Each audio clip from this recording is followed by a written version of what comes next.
aspect of my interest apart from theological studies, preaching or teaching the Word of God, or or thinking about God in a general term. Um, but because of time, I haven't been able to do anything in conjunction with what my primary interest is, which is theological studies or Christian studies, and God being at the center of my life and your life. So today I want to give it a try, and the reason I want to do this is, most of the times we elect folks into office that have no striking resemblance of our worldview, our ideologies, for what we believe in. We are not electing a pope, a rabbi, a minister, a Roman Catholic father, a deacon, per se, into office, but at least those we elect, if you are a theocentric individual, especially if you believe in the true God, if you believe in God, you would want to elect someone who has at least a worldview that parallel with your worldview. At least you don't want to elect someone whose worldview completely, contradicts your worldview. At least this is going to help us. Number one, if you have not taken a note of that, going forward, those, whether from your district, in your state, or your region, or whether from the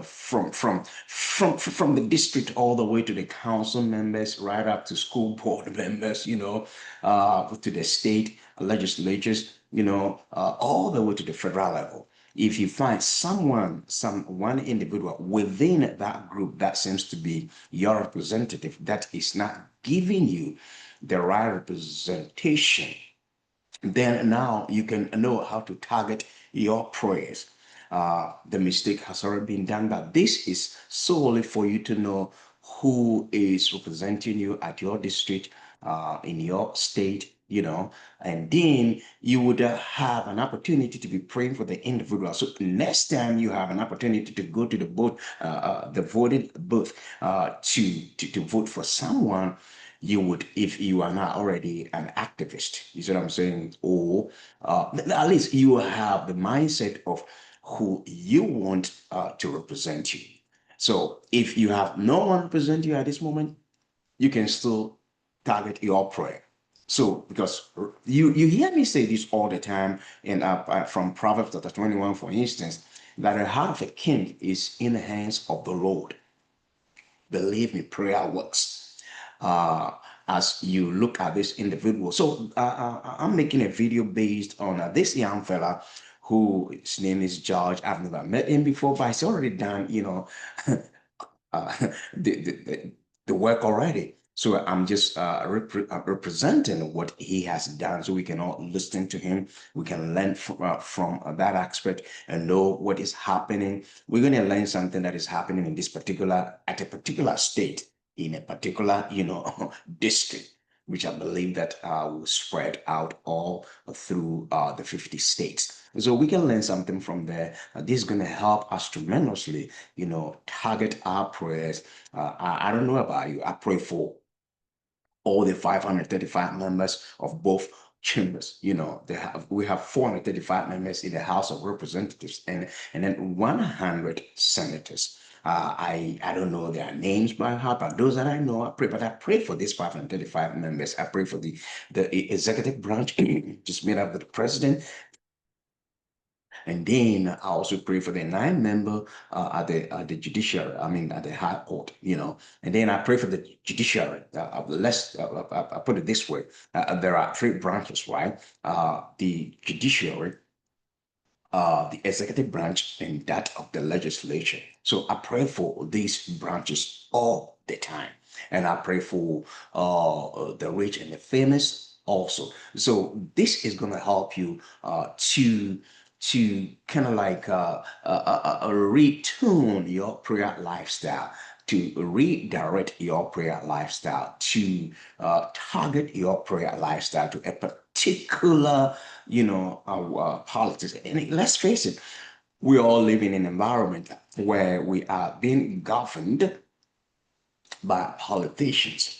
You say, well, I didn't vote for that individual, but unfortunately, that individual may be representing you from the Yorks from the district level or all the way to the state level, right up to the federal level. You see what I'm saying? Your fiduciary responsibility and divine obligation from this point forward is to pray for these individuals that God will have his way in their lives, that when they are about to promulgate, policies that become laws of the land, of the city, of the district, and all of that, that God will touch their hearts. So that is the brain behind mixing politics with what a new thing that I started on this platform. Thank God I'll find time to be doing this. I know it's going to take a little bit of time for me, but pray for me as we do this uh, going forward. Let's listen to him. Back to my roots as an election integrity activist. That's how I got started talking about politics. It was after the 2020 election. I felt the shenanigans were overwhelming. I felt then, and still believe now, that there was no way Joe Biden, out of his basement, summoned 81 million people to cast their ballots for him. That's still my feeling. It's why I got kicked off YouTube in 2021. Because they didn't like me saying that. I guess the Biden White House, Media Matters, and all these demonic groups, demon rat groups, banded together and pressured YouTube to take down voices like mine. But recently, YouTube said, all right, you can come back. We apologize. Anyways, this is a crazy story. Ladies and gentlemen, even my fingers couldn't believe this when I was typing it on X. The Attorney General of Kansas just charged Mayor Jose Ceballos of the city of Coldwater for illegally voting as a non-citizen in several elections. Let's watch this video very quickly. The mayor of Coldwater accused of election fraud. The charges come hours after he secured a second term in office. Attorney General Chris Kobach charged Mayor Jose Joe Ceballos with 6 felonies, 3 counts each of voting without being qualified and election perjury. Kobach claims Ceballos is lawfully living in the U.S. but is a citizen of Mexico, making him ineligible to vote. The AG alleges the mayor illegally cast ballots in the August 2024 primary and November 2022 and 2023 general elections. In large part, our system right now is based on trust. Trust that when the person signed the registration or signs the poll books saying that he's a qualified elector or that he is a United States citizen, that the person is telling the truth. I don't like this system of trust, Mr. Attorney General, because it's not working. Clearly, we can't trust people to not vote when they're not citizens. I think everyone's asking the same question I asked when I saw this story, but how is it that this guy can, one, vote at all? Why is there no verification? But secondly, and probably more importantly, how is he able to run for office as a non-citizen? Isn't there like some sort of proof of citizenship you have to provide to be allowed to even show up on the ballot? If the people voting for you are citizens, surely you have to be a citizen yourself. This is so confusing. That's how bizarre this is to me. So, Mr. Mayor Jose, he calls himself Joe. Maybe that's how he got away with it. Instead of saying Jose, he said, I'm Joe Ceballos. And people were like, oh, he's one of us. He's one of us. Let's vote for him. Let's vote for Joe. No, his name is Jose, okay? His nickname's Joe, but it's Jose. A state lawmaker said hundreds more cases are expected, so a lot of people are going to be going to jail. I guess Kansas is taking this seriously. If they really were taking it seriously, they would audit everything that has ever happened in that state relating to elections. They need to find out how many of these people are doing this. This is a small town, so the fact that you caught it in a small town means it's happening much more in bigger cities. The charges carry a potential penalty of up to 68 months imprisonment and up to $200,000 in fines. I'm sorry, 5 years is not enough. That guy needs to be in jail for at least 10 years. He did it in 3 elections. He defrauded the city, defrauded the taxpayers. He became city councilman. He served 2 terms on the city council and was elected mayor in 2021. This guy has been committing a crime, an active crime, for years. A position he is not qualified to hold if he's not a U.S. citizen. Hey, can we just check to make sure that everyone holding a position in this country is actually a citizen? Let's just check, because I didn't think this was possible ever. But apparently it is. Oh my gosh. There's like 2 levels of crime here. It's him voting illegally as a non-citizen, and then him serving as a city councilman, as a mayor. That's crazy to me. How is this possible? He referenced the Attorney General, Chris Kobach, a Kansas statute that requires a city officer to be a qualified elector, meaning he has to be a citizen. This is crazy to me, man. Schwab said it would be up to the local governing board to make a determination about the mayoral race after the election is finalized. They should just hold a new election. The people deserve to have a new chance at picking a U.S. citizen to represent them. Nah, it can't be just 5 years and a $200,000 fine. That guy needs to spend a long time in jail. He needs to be made an example out of. I hope the federal Attorney General of the United States, Pam Bondi, and President Trump and that administration takes a look at everything else in this country, because I am sniffing. My intuition is telling me this isn't just restricted to that small town in Kansas. I think a lot of these situations exist elsewhere, including, more specifically and especially, California, possibly Texas, because there's a lot of these not illegals but lawful residents who aren't citizens that are in positions of power or voting. Wow. The Coldwater City Council were called in for a special meeting by Mayor Joe Ceballos. Wait. What?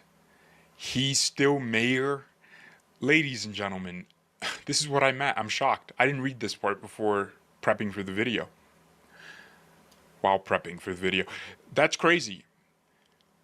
He called the special meeting to talk about his indictment, his charges. Hey guys, I'm not a citizen, but I've been your mayor. Hey, why doesn't something happen to where he's not mayor? But yeah, he's going to jail. He's going to jail. While the recent allegations involving the mayor are understandably concerning, we will allow the proper legal procedure, this is the city council president talking, process to take its course before making any further comments. It's important that we respect both due process and the integrity of lady, Britt Lynette, is that your name? Lady, we just found out your mayor's not an illegal, but a non-citizen. And you're talking about the integrity of our local government. You have no integrity because the guy leading the city is unlawfully doing so. This is ridiculous. She said the city is unaware what, if any, implications it would have for city business if it's determined Ceballos has not been eligible to hold office. Well, the implications would be that all his actions are vitiated. The Supreme Court has set precedent that fraud in any proceedings, contractual agreements, and all sorts of things vitiates the activity that proceeded after from that contract or agreement. So this guy has been fraudulently leading the city for years. He should be, or really all his actions should be invalidated. The candidates that ran against him should sue him. He should be forced to pay hundreds of thousands of dollars, pay all their campaign fees. because this is a big deal. I don't care if the city has 500 people in it. In fact, now I'm curious. How many people, the citizens should file some kind of class action lawsuit. Look at this dork. That's his face, by the way. Coldwater, Kansas population. Let's see. Less than 1,000 people. Okay, let's go metro population. Okay, less than 1,000 people. The town is the county seat of Comanche County, 1,700 people. And your mayor is an illegal or is a non-citizen from Mexico. How is that possible? Oh my gosh, that's disgusting. A little over a decade ago, Tony Robbins taught Oprah to walk on fire. According to Tony, he didn't do it through motivation. Hey guys, sorry about the a little bit interruption here since it is already made video that I'm presenting to you.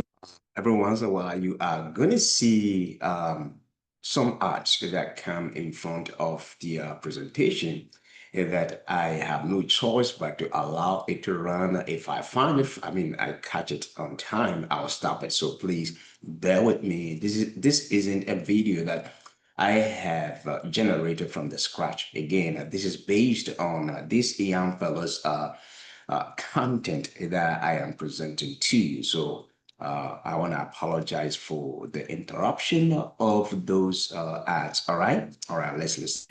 The Secretary of State and the Attorney General said the state is actively pursuing cases like this by using the federal systematic alien verification for entitlements or SAVE database, which can be queried by states to determine a voter's U.S. citizenship status. This should have been done long ago. How are you guys only finding this out after 5 years? Sorry, no. It's been longer than 5 years because he became mayor in 2021, but he served 2 terms as a city council member. So this guy's been doing this for I assume city council people spend let's say 4 years. That's 8 years. If it's 2 years per term, then it's 4 years. At the very least, he's been in this position illegally for a long time. For 16 years. I'm exaggerating. But you get it. You understand the point. That's ridiculous, man. Stephen Miller, the White House deputy, whatever he is, director of policy, like him. I like him a lot. He's leading immigration policy. And you guys know how I love my deportations, right? He gave a pretty good take on this with Sean Hannity.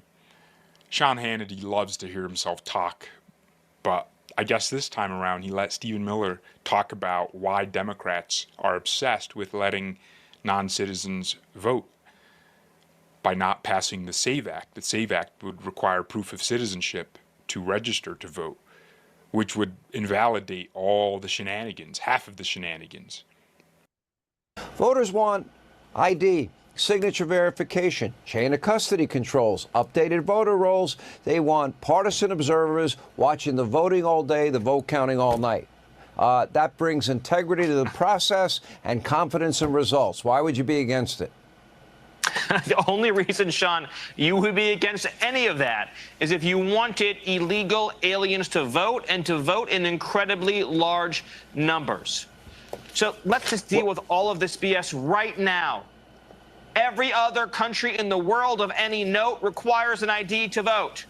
The notion that Democrats are pushing that married women, who, by the way, are a Republican voting demographic, cannot get ID could be one of the dumbest talking points I have heard in my entire life. As you said, the Real ID Act creates an ID that you can get at the DMV that demonstrates you're a citizen.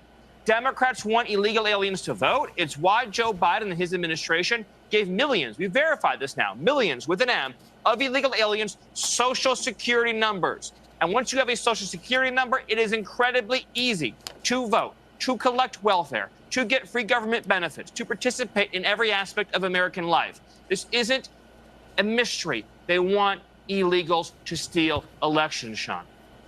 All right, Stephen, what you're saying echoes exactly what Doge found, because not. We're going to skip Sean Hannity talking because he's not going to make a better point than Stephen Miller. Hey, Sean, just a piece of advice. When you have a guest on your show, let him speak for the majority of the time. Don't, even when he's interviewing the president, he's like always adding his input. We clicked on the interview to see Trump talk, and you ask questions. Don't go on these long sentences. Half this video is him talking. It is absolutely by design. You've summarized it for your audience perfectly, Sean. This was not a loophole. The Biden administration, Secretary of Homeland Security Alejandro Mayorkas, devised a scheme to fly illegal aliens into the country and then to escort them en masse across the border by the millions, and to give them something known as parole, which gives them a work permit, which gives them a social security number, which gives them access to the voting booth. This was the plan all along, to get them here illegally so they can get free government benefits, get hooked to welfare, and be able to participate in American elections. This was an attack on democracy by the Democrat Party. It's the same attack that we see, Sean, when you have California, a sanctuary state, that is refusing to turn over even illegal alien criminals and gang members to ICE. So these are illegal aliens in California who have been arrested by California police, by California law enforcement for serious crimes, for crimes against children, for felonies, for crimes that threaten public safety, and they are refusing to hand these criminal illegal aliens over to ICE. Instead, they're freeing them back into the cities to offend and offend again. By any definition, what California is doing is criminal. It is a violation of our laws. It is one of the most heinous things that I have seen in my entire life in Washington. He's so right. I'm still annoyed, man. 68 months for that? Hey, triple the charges. The federal government needs to get involved and add their own charges to this guy, because that's ridiculous. Whoever allowed that to happen, you know somebody allowed it to happen. They must have looked to see if he was qualified, whoever the Secretary of State was then, and allowed it to happen. Don't mix baking soda with raw honey unless you're ready to say goodbye to your memory lapses. This is literally a simple recipe with the ingredients. Look, a lot of things need to happen. Well, as believers, I believe that the reason I'm presenting this this video of politics to you, one, this is going to give you as a believer, because the scriptures prescribed, purposeful and willful deception. And so we are going to do our very best, to indulge in some of those things. And so when you are thinking about someone you want to elect into, or someone you want to elect to represent you, at least you do your homework. You see what I'm saying? Those of you who probably all of us have gifts. See what I'm saying? So if you are a believer, according to Matthew chapter 28, verses 18, 19, and 20, we all fall under the command. You see what I'm saying? The commission of being ambassadors of the good news, or the eternal gospel. We all fall under the Great Commission. So you don't have to be ordained minister, be behind the pulpit in order for you to preach, declare, and proclaim the good news. But as a believer, be discerning. Is what I'm saying. So those of you have the opportunity to vote into office, at least we are living in an imperfect world. We are not going to get anyone perfectly to represent us, but do your best. So again, if you are not a minister, why would you seek office from the city level? And you believe that some of you listening to me now are very talented. You are gifted. God give us gifts. Some of you, you can use your gift in the area of politics. Some of you can use your gift, in the area of to help, society through politics, because maybe your gift could reach the masses as you engage in politics. So I want to leave that with you. Let me know what you think about this, and please share the video, like the video, share the video, comment at all costs, and watch my other videos on prayer, teaching of the Word of God. I have a lots of content out there that will be a blessing unto you. God bless you. Till I talk to you again, I want you to stay vigilant, stay vigilant, stay vigilant. Bye bye now.